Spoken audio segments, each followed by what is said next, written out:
The modern world wants you to be weak, lazy, unproductive. They want to push agendas. They don't want people working out, because if you work out, that's fat phobic.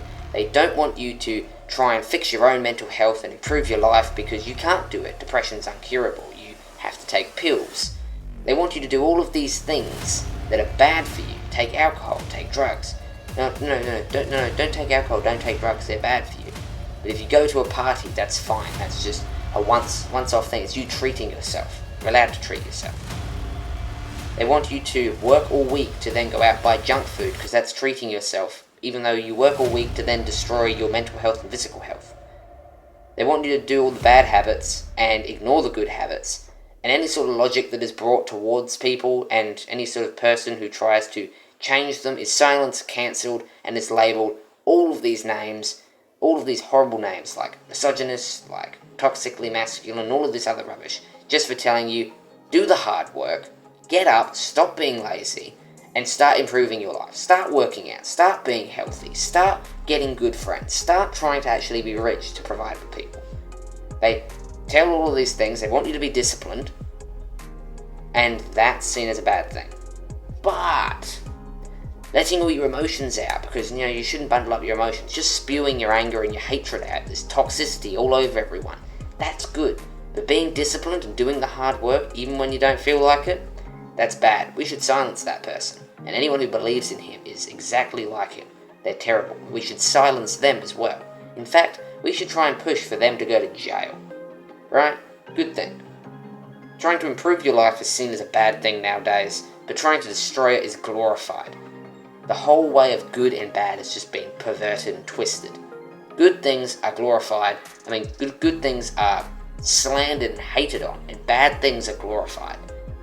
You go out and you are to only focus on money instead of focusing on providing for a family. That's seen as good. But if you try to provide for a family and you try and, go out of your way to have a family and care for them, you're seen as someone who doesn't accept every other person on the planet for some reason. It doesn't make any sense. If you are to eat junk food, that's seen as good. It's fat acceptance. But if you work out, it's fat phobic. If you tell people to be disciplined, you're a misogynist. And you're a bigot. And you're a hateful person who should be killed. But if you tell people that depression's uncurable and you should just feel terrible for the rest of your life and do nothing about it because you can do nothing about it, you're glorified. There's even the other day, people have tried to cancel a Bluey episode, which if you didn't know, is some kids show that kids obviously watch nowadays. They tried to cancel it because the dad stepped on some scales, went, I'm a little bit overweight, and then wanted to exercise and get fit. He was upset because he was overweight. So being upset because you're overweight and wanting to exercise and get better and get healthier and improve your health, make yourself live longer, make yourself happier, because physical health impacts your mental health. So to help stop depression and be happier, to make yourself fitter and healthier so you can do more things, be more active, to possibly even improve your social life, to be more disciplined, because exercise leads to discipline, and to increase your life expectancy is a bad thing, and it's fat phobic, and it should be taken down, and kids shouldn't be seeing that. And there's a quote that really sums up a lot of this, and that is a quote by Hamza, and he says, "Your actions invalidate their excuses. If they show a person or a TV or cartoon character to kids saying that you can exercise and you can feel better if you were to exercise, then that invalidates the excuses of all of these overweight people saying, I can't exercise, I can't do it, it's too hard, it's not good to exercise, it's fat phobic. That's just a coping mechanism, that's all that is, and that's a mental problem. You need to fix that. Because many people cope, and that all comes down to mentality. They can't deal with the fact that they know they have a problem, and by making everyone else around them believe that the problem is good, then they accept that they have done the right thing. They're changing the bad things and making them good to make themselves feel like they're doing the good thing, instead of just doing the good thing. Someone needs to clip that and share that with their friends and everyone, because that is exactly it. That sums it up. They take a negative thing, a bad thing, and they make it seem like it's good and it's acceptable, and they force people to accept it, because then it makes them automatically do the good thing without having to put any hard work in. Because they have done the bad habit. They have, ate all the junk food and got overweight. And that's a bad thing, because it impacts their mental health, physical health. But instead of doing the good habit and exercising and becoming fit, they'd rather just say that the bad habit's good, and then automatically they've done the right thing. So they turn the good things to bad things, and they turn the bad things to good things to justify themselves and make themselves feel like they're doing the right thing, instead of just doing the actual right thing that's going to impact them, make them happier and better. And I'll share a little bit of useful information. Depression can be cured. That's if you get told that you can't cure your depression, it's a lie. Depression is your body's reaction to your lifestyle. If your lifestyle is poor, you'll feel depressed. If your lifestyle is good, you'll feel happy. That's why happiness and depression fluctuates up and down. When I was eating junk food and doing nothing with my life, and all of my habits, and all my habits were bad, I had a ton of physical health problems, couldn't deal with it, was so stressed, I felt depressed. Extremely depressed. I went, well, it's a reaction to all of these things that are going on. So first, I fixed my routine. I started meditating properly, because I wasn't doing it right. Started exercising properly, because I wasn't doing it right. Fixed my whole routine. All of the good habits, I started doing them again. I stopped playing games, because I got addicted to them again. I stopped eating junk food, because I got addicted to that again. And I slowly but surely fixed these health problems. And within a 2-week period, I went from depressed to happy. 2 weeks. So for anyone who thinks that depression can't be cured, you're wrong.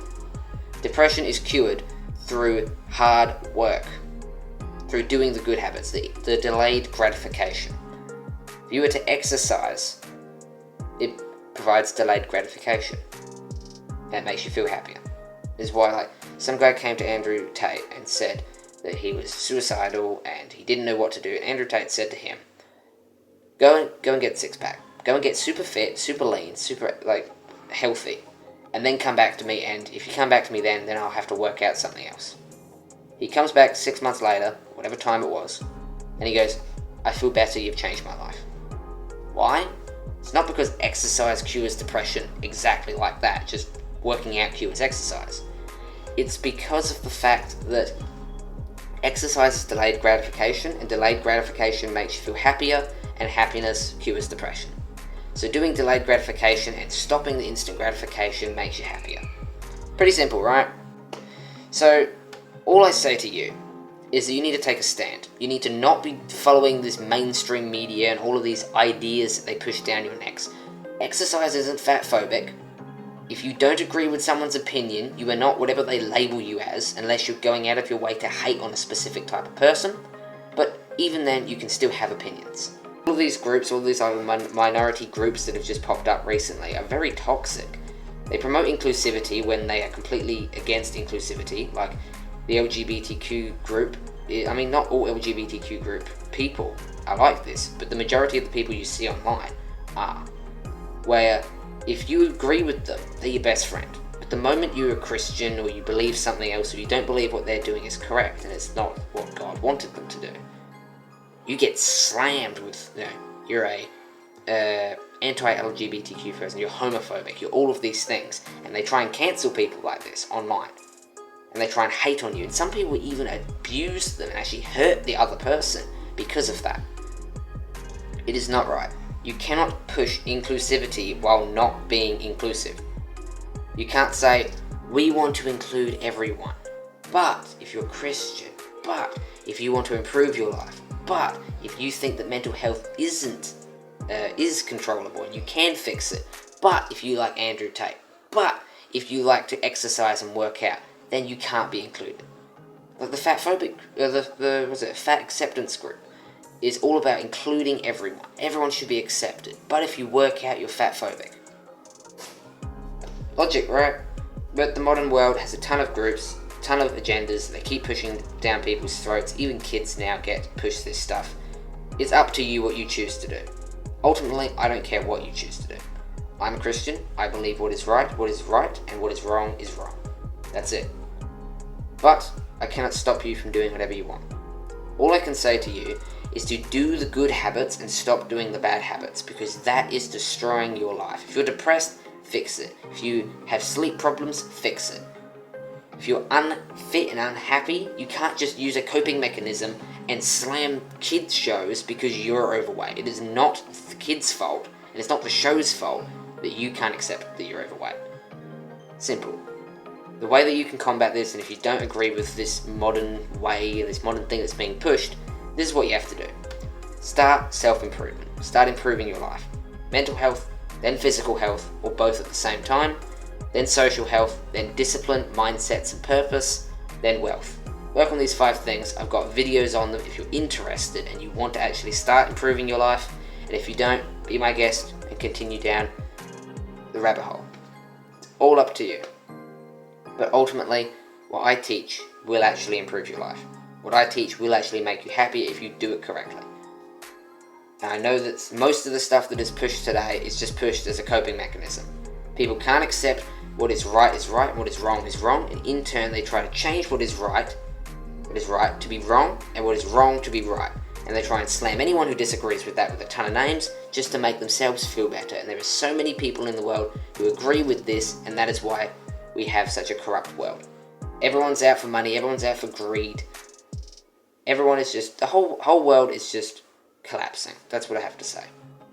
But I'm saying that if you want to actually stand up, you want to change your life, you want to actually achieve something, and you don't want to sit around for 40 years at the same job, you don't want to be depressed, you don't want to have mental health issues, you don't want to be overweight, start self-improvement. Simple as that. I'll leave a link to my Discord tribe down in the description. It's free to join. You get access to me and a bunch of other members who chat and talk about self-improvement. Keep up the good work and trust in God. Peace.